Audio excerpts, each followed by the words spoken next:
आपसे पूछना चाहूंगा कि जैसे अब अंतिम समय मतलब यही ये पीजीटी 2020 आने वाला है, तो इस अंतिम समय का सदुपयोग प्रतिभागी कैसे करें और इस हाँ, कैसे जिए?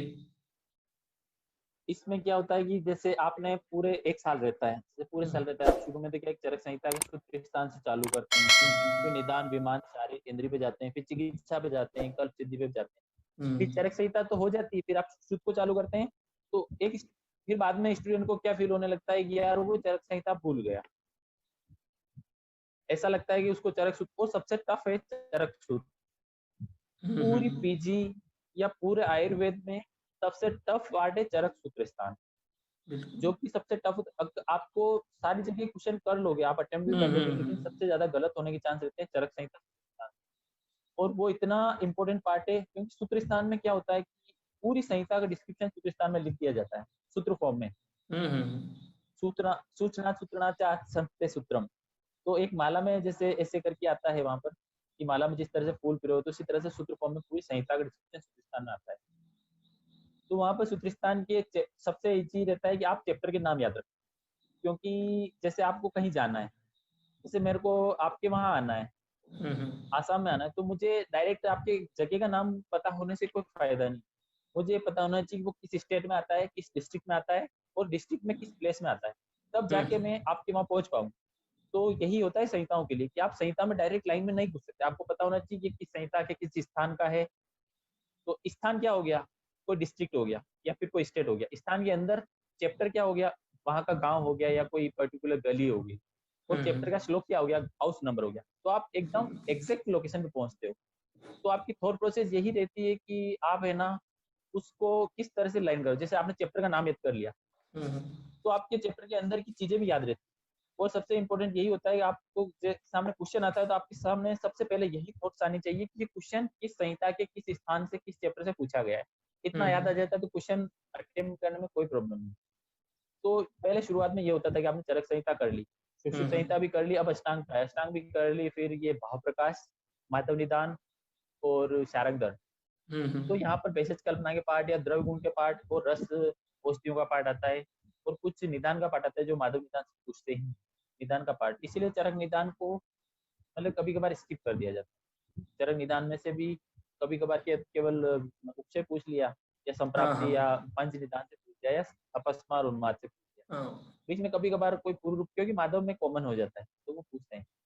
तो लास्ट में यही रहता है कि आप है ना क्वेश्चन प्रैक्टिस नहीं छोड़ सकते।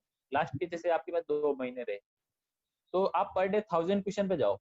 क्योंकि आप पहले 1000 क्वेश्चन कैसे, मैं बताता हूँ कि पहले आपने पूरी गोविंद पारिक लगभग, अगर मैं 500 क्वेश्चन पर डे के हिसाब से बता रहा था ना आपको, तो 15,000 क्वेश्चन है गोविंद पारिक में, ठीक है।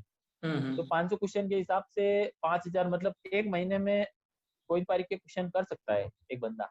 बिल्कुल बिल्कुल। मैं उसको त्रिविध शिष्य बुद्धि के अकॉर्डिंग बताऊंगा। तो जब सबसे प्रवर वाला 1 महीने में करेगा, मध्यम वाला 2 महीने में करेगा, और अवर वाला 90 दिन में करेगा, 3 महीने में। तो वो 9 महीने तक एवरेज, बिलो एवरेज स्टूडेंट की भी 3 बार गोविंद पारिक हो जाती है। अब उसमें क्या फंडा होता है सर, कि उसमें एक ऐसा लॉजिक होता है कि आपने जो क्वेश्चन एक बार में अटेम्प्ट कर लिया, उस क्वेश्चन को आप दोबारा मत देखो। क्योंकि 15,000 क्वेश्चन में से आपको वो क्वेश्चन ज्यादा याद करने होते हैं, या उन क्वेश्चन को ज्यादा फोकस करना होता है जो आपके बार बार गलत हो रही है, या जिसकी थ्योरी आपको याद नहीं हो रही। तो लास्ट में जाके आपके पास सिर्फ 2,000 क्वेश्चन बच जाते हैं 3 राउंड करने के बाद गोविंद पारिक के। उन 2,000 क्वेश्चन को आपको लास्ट के 2 मंथ में ही रिवाइज करना है। तो पर डे आप उन 1000 क्वेश्चन को या 500 क्वेश्चन को करते जाओ, तो आपके जो थ्योरी बची है, आपको एक बार में अटेम्प्ट हो गया, 2 बार में अटेम्प्ट हो गया, उस क्वेश्चन को तो देखने की जरूरत नहीं, वो एग्जाम में आप इजीली कर सकते हैं। लेकिन लास्ट में वो क्वेश्चन ही आपके लिए गलत होगा जो आपको वहां पेपर सोल्व करते टाइम पे नहीं आ रहा। और सबसे important sir, time management. Paper में मैंने यही देखा था कि बच्चों से 100 क्वेश्चन का पेपर 1.5 घंटे में नहीं हो रहा था। मैंने 3 राउंड में अटेम्प्ट किया क्वेश्चन। तो वो इम्पोर्टेंट था क्योंकि मैं यहाँ पर ऑनलाइन प्रैक्टिस करता था। मेरा सबसे स्ट्रॉन्ग पार्ट था ऑनलाइन प्रैक्टिस। ऑफलाइन तो मैं 500 क्वेश्चन करता था, ऑनलाइन 300 क्वेश्चन मेरा फिक्स था कि करने है। उसके लिए मैंने आयरक्विस्ट एक ऐप है, तो उसमें मैंने ज्वाइन किया था, और काफी अच्छा है आयरक्विस्ट। कम वहाँ पर नंबर ऑफ क्वेश्चन से क्वेश्चन का वेरिएशन है, ठीक है। वहाँ पर कुछ एरर रहती है, हर कहीं रहती है एरर, एरर रहती है। तो आप एरर को छोड़ के आप आपका फायदा कहाँ है वो देख सकते हैं। तो फिर आप उसमें मैं आयुर्वेद में पर डे 300 क्वेश्चन 400 क्वेश्चन करता था, तो वहां पर भी मेरा 20 मिनट में पेपर हो जाता था 100 क्वेश्चन इजीली।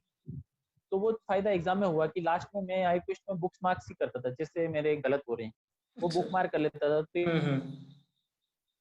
देखता था। और गोविंद पारिक के क्वेश्चन, उसके बाद गोविंद पारिक की थ्योरी, सबसे इंपॉर्टेंट गोविंद पारिक की जो थ्योरी के 80 पेज होते हैं ना, उसमें ही पूरी संहिताओं की थ्योरी लिखी है, और वो हाँ याद नहीं हाँ। होती किसी से, क्योंकि जब तक संहिता याद नहीं होगी वो याद नहीं होती। हम्म। तो मैं उसके 5 पेज रोज करता था, तो 16 दिन में वो हो जाते थे। तो 3 बार वो कर लिए लास्ट में, लास्ट के 1 महीने में, दो 1 डेढ़ महीने 2 महीने में, तो वो 80 पेज अच्छे हो गए। बीच में जो मॉडर्न के टॉपिक्स थे, तो मेरे अकॉर्डिंग बच्चे क्या है ना कि घबरा इसलिए जाते हैं कि वो आयुर्वेद तो पूरा नहीं कर पाते और मॉडर्न के पीछे भागते हैं। यार एनाटोमी से कितने आएंगे, पैथोलॉजी से कितने आएंगे, या शरीर बिल्कुल क्रिया से बिल्कुल। कितने आएंगे, या सर्जरी से कितने आएंगे, गायनी से कितने आएंगे, पीडिया से। हम्म। तो वहां पर मैंने एक एग्जाम पैटर्न देखा है कि आपको इम्यूनाइजेशन देखना है। जैसे पीडिया की पार्ट बात करता हूँ, तो हम्म। पीडिया में क्या होता है, इम्यूनाइजेशन से क्वेश्चन आता है, क्योंकि immunization is the most important part of childhood बिल्कुल। इम्यूनिटी के लिए। हम्म। तो वो वहां से बनेगा। एक ये कि आपके पीडिया में एक वो जो सिंड्रोम वाला पार्ट है, कहाँ पर ज्यादा केसेस का आता है, जैसे हाँ। पीडियाट्रिक में जो एग्जामिनर को भी वही रहता है, प्रैक्टिस वही बनाता है। गायनी में क्या होता है, गायनी में जो फीमेल के प्रॉब्लम है, जहाँ पर गायनी में सबसे इंपॉर्टेंट आता है ट्यूमर मार्कर। गायनी और सर्जरी में एक क्वेश्चन फिक्स है, मैं जो हम्म। भी स्टूडेंट है उनके लिए मैं एक एडवाइस देता हूँ। अच्छा। एक ट्यूमर मार्कर पक्का याद कर लो सारे ही। एक हम्म। गोल्ड स्टैंडर्ड, ये 2 क्वेश्चन तो फिक्स है पैटर्न की। अगर बिल्कुल आप चाहते बिल्कुल। हो कि आपके 2 क्वेश्चन ज्यादा सही हो दूसरे स्टूडेंट से, तो ट्यूमर मार्कर और गोल्ड स्टैंडर्ड रट लो सारे। बिल्कुल। मैं तो एक स्क्रीनशॉट लिया था गूगल से, मैंने डाउनलोड किया था एक स्क्रीन, उसी स्क्रीन को पढ़ा मैंने, और मेरा ट्यूमर मार्कर सही हो गया एग्जाम, एक ही पेज पढ़ा, अच्छा। मुझे ज्यादा मेहनत करनी पड़ी। और गोल्ड स्टैंडर्ड आपको आजकल क्या है ना कि हर साल अपडेट होता है, गोल्ड स्टैंडर्ड हम्म। अपडेट होता है। सबसे बड़ी प्रॉब्लम ये है कि जैसे अब कोरोना का गोल्ड स्टैंडर्ड कुछ डिसाइड नहीं हुआ है, नहीं लेकिन हुआ। कुछ टाइम बाद कोरोना का गोल्ड स्टैंडर्ड टेस्ट हो जाएगा, इससे कोरोना 100% फॉल्स या नेगेटिव, मतलब फॉल्स या ट्रू रिपोर्ट आपको किससे मिलेगी।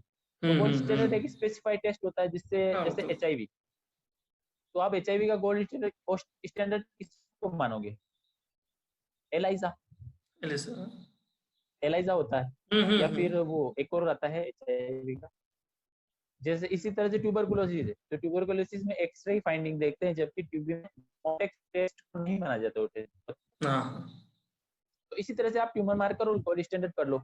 संस्कृत बिल्कुल। के 3 ही पेज होते हैं, संस्कृत ज्यादा नहीं, व्याकरण का सिंपल बेसिक पार्ट है, तो वहां मेहनत करो आप संस्कृत में। रिसर्च स्टेट का बेसिक पार्ट, तो वो 2-2 घंटे 3-3 घंटे में आप आराम से एक एक 2-2 क्वेश्चन के लिए इजी मेहनत कर सकते हैं, हर क्वेश्चन का इक्वल मार्क्स।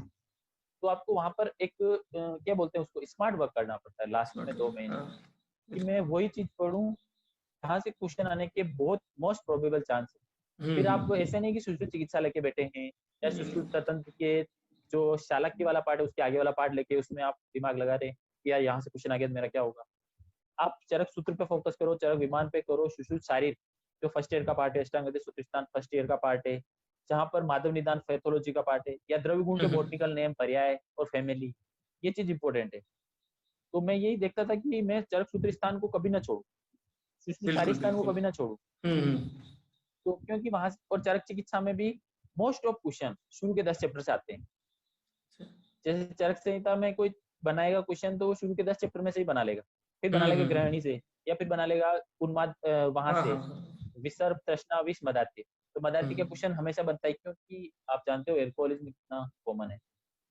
तो मदात्य का है, और एक विष का है, तो विष का अगर तंत्र का पार्ट है तो वो सुश्रुत कल्प से ही बनता है मोस्ट ऑफ, कभी कभार चरक से बन जाता है। एक वात व्याधि, वात व्याधि 28 चैप्टर चरक संहिता चिकित्सा स्थान का, और फिर बाद में 30 चैप्टर जो है योनि व्यापक, वहां से हम्म। क्वेश्चन कोई हिला नहीं सकता। तो आप इस चैप्टर को लास्ट के 2 महीने में कुछ मत छोड़ो, ऐसे चैप्टर मैं एक इन्हीं की नहीं बात करूँ, जहां जहां आपने क्वेश्चन प्रैक्टिस करी है और आपको बीच में प्रॉब्लम आई है कि यार मेरा इस चैप्टर से क्वेश्चन गलत हो रहा है, हम्म। उसको मार्क करके उसी को पढ़ो आप लास्ट के 2 महीने में, तो आपको संहिता का बर्डन नहीं लगेगा। बिल्कुल और बिल्कुल। आपको वही चीज फोकस करनी है जो हाईलाइट करी हुई है बुक में, मार्क करी हुई है, आपको विमर्श नहीं पढ़ना, हिंदी नहीं पढ़नी। कुछ हम्म। स्टूडेंट पढ़ सकते हैं जिनके लिए प्रॉब्लम है श्लोक का, तो ऐसे करके आप रेडी रह सकते हैं एग्जाम के लिए। और लास्ट में सबसे इंपॉर्टेंट मैंने बोला कि आपके पास लास्ट में 15 दिन या 1 महीना रहता है, तो आप संहिता को एक दिन में एक संहिता करने की कोशिश करो, कि आज मैं सुबह बैठा 12 घंटे 10 घंटे तक मुझे चरक संहिता के पेज घुमाने, वहां पर फोकस करने की जरूरत नहीं है, आपको देखना है कि इस पेज पे ये लिखा हुआ है। इवन ये भी याद हो जाता है कि किस पेज, लेफ्ट राइट ऊपर नीचे बिलो मीडियम, मतलब बीच में पेज के क्या लिखा हुआ है, या तो उस पेज राइट में लिखा हुआ है टॉप पे, ऐसा भी याद हो जाता है। हाँ हाँ तो ये कंडीशन हो गई, मतलब आपकी तैयारी अच्छी है टॉप रैंक के लिए। बिल्कुल बिल्कुल। इतना तो बस इतना ही करना होता है। हाँ बच्चे सोचते हैं कि मैं नोट्स पढ़ लूं, कोचिंग के नोट्स पढ़ लूं। हाँ हाँ, नोट्स से आप सिलेक्शन ले सकते हो लेकिन रैंक नहीं ले सकते, रैंक नहीं ले मेरा यही सकते, मानना है। बिल्कुल। तो आपने, डॉक्टर अनिल, आपने बहुत अच्छे तरीके से ये बताया कि लास्ट के टाइम का यूटिलाइजेशन कैसे करें। तो लास्ट क्वेश्चन आपसे कि फ्यूचर का क्या प्लानिंग है? फ्यूचर का तो ऐसा है कि जैसे मैं अभी भी ऑब्जेक्टिव करता हूँ, अच्छा। अभी भी मैंने ऑब्जेक्टिव नहीं छोड़ा है, क्योंकि मुझे हम्म पता है कि बीच में यूपीएससी आ जाती है, या फिर जैसे हम्म सेंट्रल गवर्नमेंट की जॉब आ सकती है, या स्टेट गवर्नमेंट की आ सकती है, या कोई भी ऐसा एग्जाम जहाँ पर लेक्चरशिप का हो सकता है। जैसे हाँ बड़े हाँ इंस्टीट्यूट में लेक्चरशिप का एग्जाम होता है, तो एमडी के हम्म बाद सीट रहती है, किसी में वैकेंट है। गवर्नमेंट कॉलेज अब इंडिया में बहुत सारे हो गए, तो वहाँ पर सीट्स के हम्म। लिए अपन उस एग्जाम में, सर क्या कॉल आ रहा था, तो उस एग्जाम में बीच में हम्म। आपको ऑब्जेक्टिव की प्रैक्टिस रहनी चाहिए, तो मैं कभी कभार ऑब्जेक्टिव कर लेता हूँ। तो उसके लिए अच्छा मैंने अच्छा। एक ऑनलाइन ऐप है, उसमें मैं करता रहता हूँ रैपिड फायर, या कोई स्टूडेंट होते हैं जूनियर, वो मुझसे अक्सर पूछ लेते हैं, तो उनके साथ हम्म। हेल्थी डिस्कशन हो जाता है, तो मेरी बिल्कुल ऑब्जेक्टिव भी बिल्कुल। कंटिन्यू रहता है। इवन अभी लॉकडाउन में मैंने संहिता को काफी हद तक कर लिया, 2-3 अच्छा। संहिताओं, वाग्भट सूत्र करने की कोशिश करी, चरक संहिता कल्प सिद्धि कर लिया, सूत्र स्थान भी काफी हद तक किया, और बीच के कुछ इंपॉर्टेंट चैप्टर और सुश्रुत संहिता का भी कुछ पाठ किया मैंने, जहाँ पर दोष हम्म। धातु बल का वर्णन आता है। अच्छा। तो सुश्रुत संहिता में जैसे 14 चैप्टर हो गया, 15 चैप्टर हो गया, सूत्र स्थान का 21 हो गया, चरक संहिता के हम्म। सूत्र स्थान में जहाँ पर दोष धातु मल का वर्णन आता है, वो चीज सारी टच कर ली। क्योंकि आप बेसिक्स नहीं छोड़ोगे तो आपको कुछ भी चीज मतलब टफ नहीं लगती, क्योंकि बिल्कुल हर चीज बिल्कुल। बेसिक से ही पकड़ में आ जाती है। जैसे मेरे को बहुत सी बार क्वेश्चन नहीं आता था, तो मैं सिर्फ बात कब से सोचता था, पंचमहाभूत से सोचता था, मेरे को क्वेश्चन का आंसर मिल जाता था, या मैं लगा के भी आ जाता था ये आंसर, तो वो सही हो जाता था। वो तो है। और सर एक चीज मैं लास्ट बताना चाहूंगा कि हाँ एग्जाम सर। में पेपर कैसे अटेंड करें। हाँ हाँ। सबसे इंपॉर्टेंट ये होता है कि आप एग्जाम में पेपर कैसे अटेंड करो। हम्म। जैसे मोस्ट ऑफ पैटर्न रहता है, जैसे 120 क्वेश्चन का पैटर्न, तो आप मान लो 30-30 क्वेश्चन के हिसाब से एक एक ऑप्शन जाएगा। बिल्कुल जैसे 30 बिल्कुल। क्वेश्चन का आंसर ए जाएगा, 30 क्वेश्चन का आंसर बी जाएगा, 30 क्वेश्चन का सी और 30 क्वेश्चन का डी। तो आप हम्म। पहले पेपर के पहले क्वेश्चन से चालू करो, आप पहले इजी क्वेश्चन करो। अगर आपको लगता है कि शुरू में 5-6 क्वेश्चन टफ आ गए, तो घबराना नहीं, उनको स्किप कर दो नेक्स्ट राउंड के लिए। हम्म। जहाँ पहले अटेम्प्ट में एक लाइन में पढ़, और एक लाइन में पढ़ के जैसे आपने क्वेश्चन पढ़ा, तो कभी भी मेरे अकॉर्डिंग क्वेश्चन को कभी भी है ना एक बार पढ़ के आंसर नहीं करना है, उसको 2 या 3 बार पढ़ना है। सबसे इंपॉर्टेंट है, क्योंकि गलती वहीं होती है बच्चे से, क्योंकि बिल्कुल एग्जाम का बिल्कुल। प्रेशर होता है, एकदम वहां एकदम। पर आधा दिन चलता है। तो क्वेश्चन को हम्म। सबसे इंपॉर्टेंट मैं बता रहा हूँ, इससे ज्यादा कोई इंपॉर्टेंट हो ही नहीं सकता, तैयारी कोई कितनी भी कर ले, क्वेश्चन को 3 या 2 बार पढ़ना है। और सबसे इंपॉर्टेंट है, कभी भी पहले ऑप्शन को देख के आंसर नहीं लगाना, एकदम। ऑप्शन फोर्थ ऑप्शन पहले देखना है आपको। ये हम्म हैबिट मैंने डाली थी सर, और इसका मुझे फायदा लास्ट में हुआ, मुझे पता चला कि मैं पहले पहला ऑप्शन कभी नहीं देखता था, मैं फोर्थ ऑप्शन देखता हम्म। था, फिर थर्ड, फिर टू। क्योंकि कभी कभार ऐसा होता है कि क्वेश्चन पढ़ा आपने कि निम्न में से, जैसे कुछ याद नहीं आ रहा मेरे को, जहां पर ऑल अच्छा ऑप्शन अच्छा। जाता है, हाँ हाँ हाँ। तो कुछ लोग क्या करते हैं कि, जैसे मैं बताता हूँ, चलो बता दो कि निम्न में से कौन सा पल का पर्याय है। हम्म। पल, मान की बात है, तो एक लिख दिया प्रकुंच, एक लिख दिया हम्म। आम्र, तीसरा लिख दिया मुष्टि, और चौथा लगा दिया ओल, या फिर ऐसा लिख दिया बी, ए और सी आंसर। और बंदे ने क्या हाँ। किया, क्वेश्चन पढ़ा, उसने देखा प्रकुंच और लगा दिया पहला ऑप्शन। अब उसने तीसरा चौथा ऑप्शन देखा नहीं, उसका उसको ये आता तो। था, लेकिन उसने क्या किया, ऑप्शन नहीं देखा हम्म। है, जल्दबाजी, उसको लगा कि बहुत इजी क्वेश्चन है मेरे लिए, बिल्कुल उसने क्या बिल्कुल। किया, ऑप्शन लगा के आगे बढ़ गया।